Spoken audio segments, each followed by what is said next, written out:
It's been 1 year ago nung last time na nag-Azure kami. And ito nga pala yung aming second day. Sobrang antok na antok pa nga ako niyan mga mi, pero sayang naman kung matutulog lang tayo. Katabi ko nga pala yung friend ko niyan, which is si Mary, pero siya itulog pa. Kaya ayan mga mi, gising-gising muna. Grabe ang hikap, kaya ko na kayong kainin. Charis. And after nga pala niyan mga mi, chinek ko muna sa aming CCTV kung ano na yung nangyari nung gabi. Lalo na wala kami sa bahay. Although nandun naman si mama, kaya lang sa labas ng area. Kaya ako naghanap ka ng CCTV, syempre ipapromote ko na rin yung CCTV natin. Basta may internet connection, saan ka man panig na mundo, mapapagana natin yan. Basta alam mo yung username and password ng inyong CCTV, go na yan mga mi. Grabe, itong na-rent namin sa Azure, hindi ko masasabing kasing ganda ng mga interior decorating na nakikita ko sa ibang mga tenant or ibang condo, pero ramdam mo yung feel at home, napakabango yung kwarto nila, and talagang napakalinis. Talagang alam mo sa sarili mo na pinapalitan nila yung bed sheets,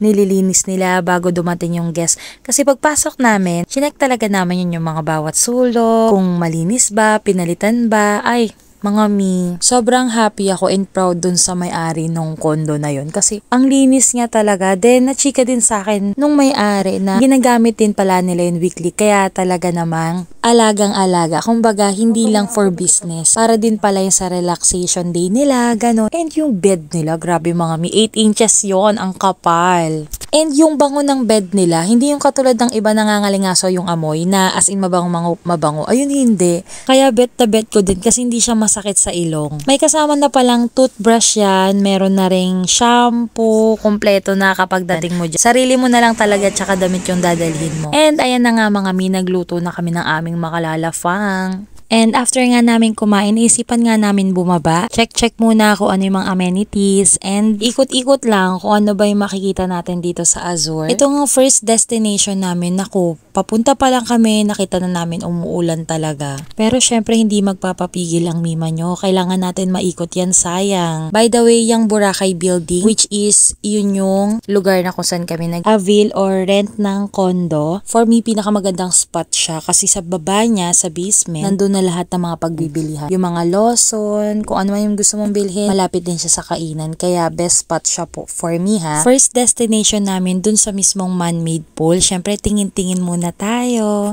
And may oras nga pala dyan mga miya. Hindi yan 24/7 if ever gusto nyong maligo. May oras po dyan mga mima ko. Separate din po yung payment just in case first time kung mag-rent kayo ng condo and balak nyo mag-swimming, separate po yung payment dun sa swimming pool. Unless, depende sa usapan ninyo ng owner na i-rent ninyo. And after nyan mga mi, dito naman kami dumako sa The Paris Beach Club. Grabe, pagpasok mo dyan ang bango mga mima. Parang ang sarap dyan mag-yoga, mga ganun. Pero syempre hindi naman yoga area yan. And ang daming thunders na nakatambay dyan. Marerelax ka din talaga sa ambience and dun din sa amoy. Parang lakas maka-therapeutic yung amoy dyan. Yun lang yung napapansin ko mga miha. Sarap niyan puntahan, yung hontahan lang kayo ng hontahan magbe-friends. Ayan, bagay na bagay dyan mga mi. May bilihan din pala ng pagkain dyan sa first floor. And syempre curious tayo mag-explore, punta naman tayo sa second floor. And ayun nga mga mi, pagpunta namin ng second floor, wala kami masyadong nakita doon. Pero may gym doon. Ang gym po is para lang sa mga owner. Game room and movie room. Para lang po yan sa mga owner. Kung hindi ako nagkakamali. Correct me if I'm wrong lang mga mima. Then, separate video tayo para naman sa third floor. Nag-ikot-ikot pa kasi kami mga mi. Hindi agad kami pumunta ng third floor. Dumiretso muna talaga kami ng Lawson kasi medyo nagugutom na naman. Trip nilang kumain sa baba. Kaya naghanap kami ng makakainan doon. And nakakatuwa kasi pet-friendly rin ng Azure mga mi. Ang dami nakatambay na pusa sa baba. Lalo na dun sa Lawson tsaka sa katabi nun. And kung tight ang budget, punta ka lang sa Lawson mga mi, mas mura dyan. Lakas maka-mini-stop yung presyo. And ayan na naman, umulan. After nyan mga mi, umuwi muna kami. Akyat ulit sa taas. And after nun, yung medyo hapon-hapon na, saka kami pumunta ng third floor. Okay, sa another video na natin yung third floor and ibang amenities. Yun lang. Bye!